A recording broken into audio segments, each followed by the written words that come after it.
Good morning students, this is 7th of अगस्त और morning class में हम डेली एक मीन्स आंसर राइटिंग प्रैक्टिस करते हैं। तो आज हमारा पेपर 4 होगा, so let's discuss about it. Paper 4 में बहुत इंपॉर्टेंट हमने आपको पता है कि स्टडी स्टार्ट कर दिया है। So it is 54th session of this series, please watch all of them. Okay, बहुत इंपॉर्टेंट है आपके लिए, राइट। तो 7th of August 10 AM class है। Let's discuss about the amazing case study, right. So case studies जो होती हैं वो आपको एथिकली इवेल्युएट करने के लिए होती हैं कि आप एक पर्टिकुलर सिचुएशन में, बीइंग एन आईएएस और आईपीएस, जो आपको पोस्टेज मिलती है ब्यूरोक्रेसी में, तो आप उसके अकॉर्डिंग कौन सा एक उसमें रोल प्ले करेंगे, राइट। आपका क्या डिसीजन मेकिंग पावर होगा, आप वहाँ पे कैसे रिएक्ट करेंगे सिचुएशन के अकॉर्डिंग, ठीक है। तो ये जो केस स्टडीज हैं आपको being a person, being a human, आपको स्ट्रांग भी बनाती हैं, आपको सीखने को भी मिलता है बहुत, आपको डिसीजन मेकिंग आपका बहुत अच्छा होता है, राइट। सो एक बहुत अच्छा ही ऐसे ही डायलमा से रिलेटेड मैं आपके लिए की स्टडी लेके आई हूँ। You are a municipal corporation commission. आपको वैसे ही सोचना है जैसे आपको किस स्टडी में बोला जाए। आपको म्यूनिसिपल कॉर्पोरेशन कमिश्नर बना दिया तो बन गए आप, ठीक है। Of your city which is under heavy rainfall over the last few days.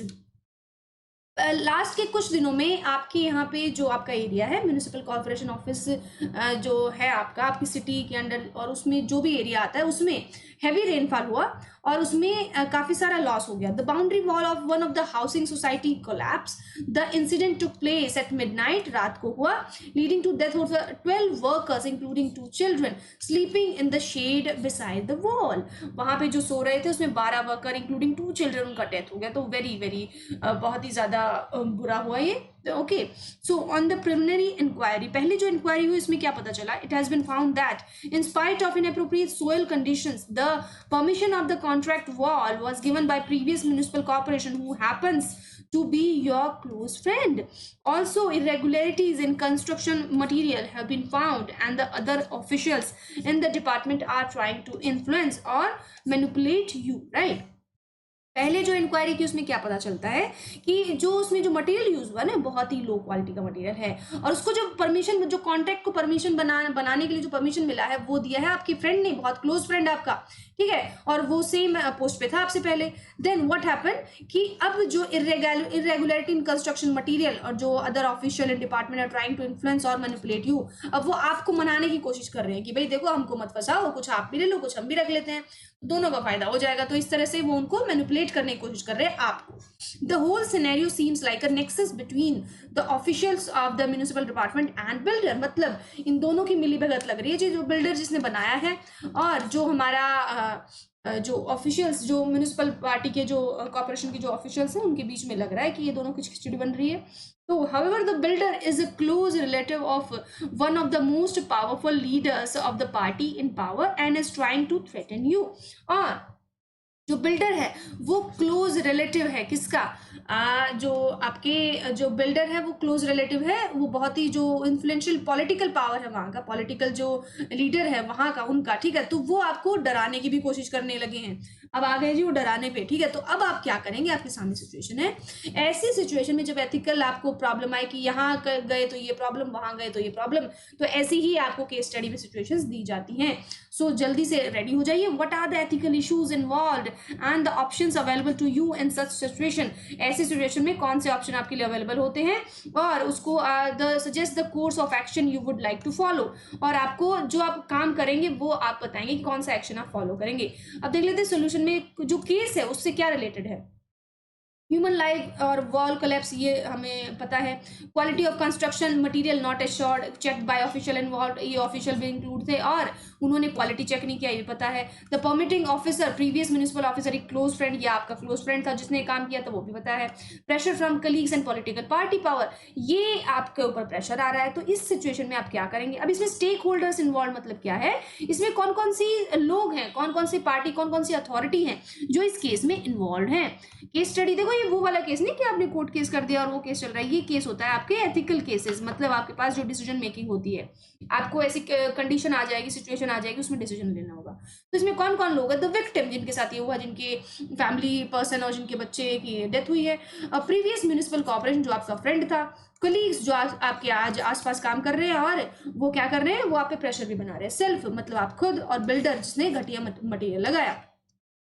अब देखिए इश्यूज इन्वॉल्व, अब इसमें कौन कौन से इशू हम इंक्लूड कर देंगे। नेग्लेक्ट ऑफ ह्यूमन डिग्निटी, मतलब ह्यूमन के लिए कोई प्रेम नहीं है, कोई उनके लिए दया नहीं है, उनकी डिग्निटी, उनका जो लाइफ उसके लिए कोई उनको परवाह नहीं है। No regard to the lives of the poor people, और गरीब का तो बिल्कुल कोई नहीं है, ठीक है।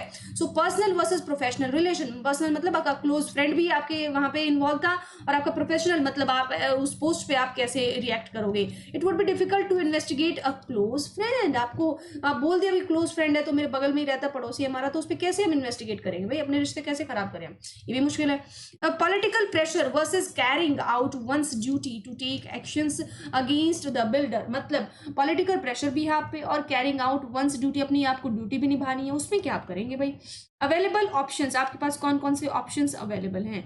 Initiating disciplinary action as well as proper criminal proceedings against the wrong doers, आपको जो रॉन्ग डूअर्स हैं, जो उनके खिलाफ आपको डिसिप्लिनरी एक्शन लेने होंगे, मतलब जो अगेंस्ट लॉ ना हो, और जो लॉ ने जो प्रोसीजर बनाया है उसके अकॉर्डिंग ही आप अपना जो काम है वो शुरू करेंगे। This will ensure justice as well as an opportunity for fair procedure in a court of law, मतलब जो लॉ के अकॉर्डिंग जो काम है आप वो करेंगे तो क्या होगा, आप जस्टिस दिलाने का एक स्टेप आगे बढ़ा देंगे उन लोगों को जिनको नहीं मिला अभी तक। However it would B challenging and harmful for personal growth in the bureaucracy in the long run, मतलब आपने ऐसा कोई बड़ा सा स्टेप लिया है और वो खतरनाक है स्टेप, तो क्या होगा, आगे जाके आपके लिए प्रॉब्लम हो जाएगा। Allowing matter to calm down and letting police to investigate the case, मतलब जो मैटर है उसको आप ठंडा करेंगे और जो पुलिस है उसको इन्वेस्टिगेट करने देंगे, ठीक है। ये करेंगे आप, ये देखो अलग अलग मैं सिचुएशन बता रही हूँ आपको कि एक सिचुएशन में आप ये करेंगे कि उसको ये कर देंगे, इनिशिएट कर देंगे, तब तुरंत मतलब हल्ला बोल देंगे कि हम तो भाई छोड़ेंगे नहीं आपको, ठीक है। और एक आप करेंगे कि आप उस मैटर को शांत होने के लिए इंतजार करेंगे और चुपचाप अपने आप ये लोग भूल जाएंगे या कुछ ज्यादा एक्शन नहीं लेंगे तो अपने आप ही खत्म हो जाएगा मामला, है ना। तो ये हम कर देंगे। दिस वुड मेन, अब इसका क्या इंप्लीकेशन होगा, this would maintain good relations with the department members and as well as the previous commissioner, जो आपका पुराना दोस्त है उसके साथ आपके रिलेशन और अच्छे हो जाएंगे। क्या करेंगे भाई उन रिलेशन का पता नहीं। Will while simultaneously adhering to the wishes of the political party leaders, right. So political party leaders जो है उनकी विश के अकॉर्डिंग अगर आप काम कर देंगे तो क्या होगा। However, this would create difference and affect mental peace as the conscience would not allow a loss of justice of the victim, मतलब आप जो वहाँ विक्टिम है ना जिनके साथ ये हुआ है वो बेचारे तो बर्दाश्त नहीं कर पाएंगे ना कि उनके साथ तो अन्याय होगा, उनको तो चैन नहीं आएगा ना रात को, उनको नींद नहीं आएगी, उनके मतलब आप उनके डिग्निटी के साथ खिलवाड़ किया आपने कि आप इतनी बड़ी रिस्पॉन्सिबल पोस्ट पे हो कि आपने उनके लिए हेल्प नहीं किया, तो ये आपको कहीं ना कहीं मन को परेशान करेगा। कोर्स ऑफ एक्शन, अब क्या होगा, इसके अकॉर्डिंग क्या एक्शन लिया जाएगा। Providing immediate medical support and compensation to the victims, जो विक्टिम है, जो जिनके घर वाले मरे हैं, जिनको परेशानी हुई है, उनको इमीडिएटली आप पैसे दिलवाएंगे, उनको मेडिकल सपोर्ट दिलवाएंगे जिनको चोटें लगी हैं। Analyses the evidence of corruption, cross checking and verifying them, आप चेक करेंगे कि वहां पे करप्शन हुआ है तो उसको क्रॉस चेक करेंगे और वेरीफाई करेंगे उस इशू को, ठीक है। This will help to avoid any false or mistaken allegations, ये आपका जितनी भी जो एलिगेशन लगी है ना वो उनको इन्वेस्टिगेट करने में आपको हेल्प करेगा, ठीक है। और following the standard operating procedures of disciplinary action and report it to the concerned higher authority, मतलब जो स्टैंडर्ड प्रोसीजर होता है ना कि आपको एक अथॉरिटी, आपको मान लो कोई पता चली तो आपको हायर अथॉरिटी को आप उसको इनको इन्फॉर्म करोगे, उसके लिए कुछ स्ट्रिक्ट एक्शन लोगे जो आपकी पोस्ट के अंडर है, जो आप जिस पोस्ट के लिए रिलाई करते हैं उसके अंडर जो आता है वो एक्शन वो आप लेंगे। Dissociating itself from the investigation as friendship with the previous commissioner might influence the proceedings and create a conflict of interest, मतलब दो दोस्तों में जो उनकी दोस्ती खराब हो जाएगी, ये दोस्ती टूट जाएगी, ठीक है। तो फिर क्या हो जाएगा, खराब हो जाएगा। तो वो आप ये भी कर सकते हैं कि अपनी दोस्ती बनाए रख लो या जी अपना काम कर लो।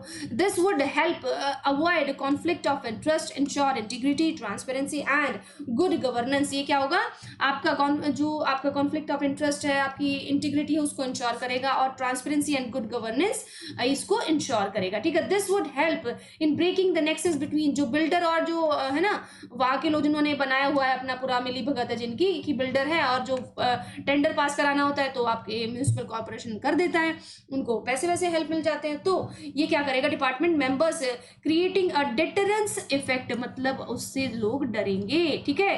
और आप इसको क्या कर देंगे, अगर उनकी मिलीभगत आप तोड़ देंगे और उनको सबका पता लग जाएगा ना, तो ऐसे ऐसे जो भी लोग करते हैं ना करप्शन में जो काम करते हैं, तो उनका डिटरेंस मतलब उनमें डर जागेगा कि अब हम नहीं कर सकते ऐसा।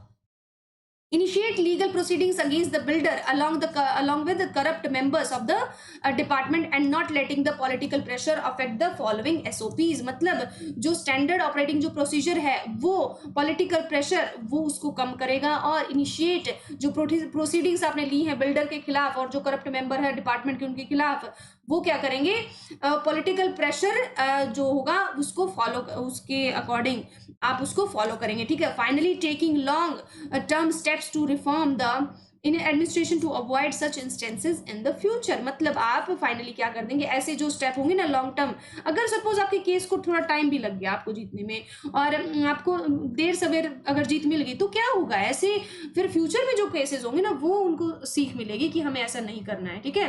As the head of the organization one must be answerable and accountable to ensure transparency in future construction contracts, मतलब आपको एज अ ऑर्गेनाइजेशन हेड और आपको अकाउंटेबल पर्सन की तरह उनको जो ट्रांसपेरेंसी है वो अपनी फ्यूचर कॉन्ट्रैक्ट्स में लानी होगी और लोग इससे सीखेंगे आपके इस एक्ट से, right. So social audits must be encouraged for effective governance. Social audit मतलब आपको पता होना चाहिए कि आपके यहाँ कौन सी एक्टिविटी हो रही है, आपको उसको लुकअप करते रहना चाहिए, ओके। सो इसी तरह से आपको ये केस अपना देखना होगा, ठीक है, एक जस्टिस के वे में देखना होगा, आपको एथिकल वे में देखना होगा, ना कि अपने पर्सनल बेनिफिट्स के लिए। सो इसका कंक्लूजन क्या निकालेंगे हम, the decision in such cases should not be based on the friendly relation with colleagues. आपको पता है ये जो कोई भी हम डिसीजन लेते हैं ऐसे केसेस में वो हमें फ्रेंडली रिलेशन पे जो अगर कोई केस आए तो बिल्कुल वहीं पे आपको आइडिया मिल जाना चाहिए कि हमको फ्रेंड और फैमिली की तरफ नहीं जाना है, हमको जो अपना ड्यूटी है ना उसकी तरफ जाना है। Property and integrity should guide the decision in this case, मतलब आपका जो इंटीग्रिटी है ना, आपके जो जॉब का जो रिस्पॉन्सिबिलिटी है वो गाइड आपको करना चाहिए कि इसके अकॉर्डिंग हमको चलना है। The municipal commissioner must show courage of conviction leadership and fortitude, जो आपके जो म्यूनिसिपल कॉर्पोरेशन है आपको करेज दिखाना चाहिए, अपना लीडरशिप दिखाना चाहिए, ठीक है। The situation demands ethical neutrality of Max Weber so that personal relation is kept aside and civil services value are adhered, मतलब आपका जो सिचुएशन है ना ये इसमें आपको एथिकल न्यूट्रल रहना है, एथिकली, कि आपको ना इसकी साइड लेनी ना उसकी साइड लेनी, ना फ्रेंड्स की साइड लेनी ना उनकी साइड, बट हाँ जो करेक्ट है ना आपको उसकी साइड लेनी है, ठीक है। सो ये आप सिविल सर्विस में बहुत इंपॉर्टेंट है value. Respect for human life is much above friendship and advice for bureaucratic gains as quoted by John Rawls in his theory of justice. Rights secured by justice are not subject to political bargaining or calculus of social interest, मतलब जो rights है ना, जो justice आपको मिलना चाहिए, जो आपके अधिकार है वो किसी भी पॉलिटिकल पार्टी या किसी भी उससे इम्पैक्ट नहीं होने चाहिए। आपके राइट्स है तो वो हैं, आपको मिलेंगे ही मिलेंगे, उनको किसी भी चीज से इम्पैक्ट नहीं होना है, ठीक है। तो आपकी जो रिस्पेक्ट ऑफ ह्यूमन लाइफ, मतलब जो गरीब है ना उनकी ह्यूमन लाइफ, उसको आपकी दोस्ती से ज्यादा उसकी वैल्यू होनी चाहिए, ठीक है, ऐसा नहीं। और ब्यूरोक्रेटिक गेन से भी उसकी ज्यादा वैल्यू, कहीं ये नहीं कि भाई आपको फायदा हो जाएगा, कल को प्रमोशन अच्छा हो जाएगा, अच्छी जगह ट्रांसफर हो जाएगा, तो ये आपको फायदे नहीं देखने अपने, आपको जस्टिस का रास्ता देखना है। दस ensuring social justice should be the prime responsibility of the municipal commissioner. हाँ जी, तो आपका जो प्राइम मोटिव क्या होना चाहिए, आपको जस्टिस दिलाना, ठीक है, जो लोग हैं जिनको जरूरत है आपकी उनको जस्टिस दिलाना। तो this is all about today, this is, आप मेरी जो क्लासेस हैं आप मुझे अनअकैडमी पे फॉलो कीजिए, ठीक है। अनअकैडमी पे मेरी 11 AM एंड 6 PM क्लासेस हैं। आज 6 PM क्लास है, कल जो 6 PM वाली क्लास होनी है 8 अगस्त को, तो ये होगी आपकी 11 AM एंड 2 PM। याद से ही बता रही हूँ, प्रिपेयर रहना, कल शाम को क्लास नहीं होगी, कल वो दोपहर को ही हो जाएगी, ठीक है। So this is all about today, thank you so much, और ऐसे ही पढ़ते रहिए, आंसर लिखते रहिए, थैंक यू सो मच।